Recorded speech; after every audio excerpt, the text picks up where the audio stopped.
सामना वृत्तपत्रातून मुख्यमंत्री देवेंद्र फडणवीस यांचं कौतुक।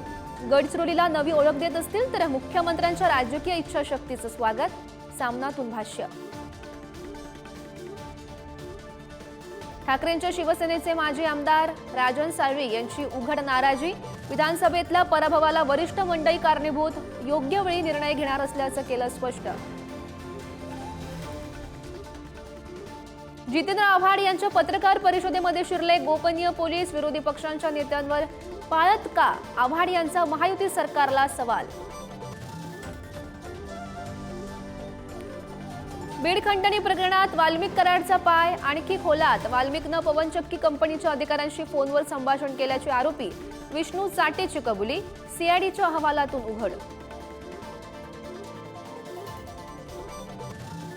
संतोष देशमुख हत्याकांडाचं प्रकरण महाराष्ट्राबाहेर चालवा। तेलंगणा किंवा कर्नाटकमध्ये खटला सुरू करा। खासदार बजरंग सोनवणे यांची सरकारकडे मागणी। नवी मुंबईच्या चांदपाड्यातील डीमार्ट परिसरात गोळीबार। 2 आरोपींकडून 5 ते 6 राऊंड फायर। 1 जण जखमी, आरोपी फरार। गेल्या 6 महिन्यात महाराष्ट्रामध्ये 1,13,236 कोटी रुपयांची परकीय गुंतवणूक एक्सपोज्ड करत मुख्यमंत्री देवेंद्र फडणवीस यांची माहिती। महाराष्ट्र आता थांबणार नाही असा विश्वासही केला व्यक्त।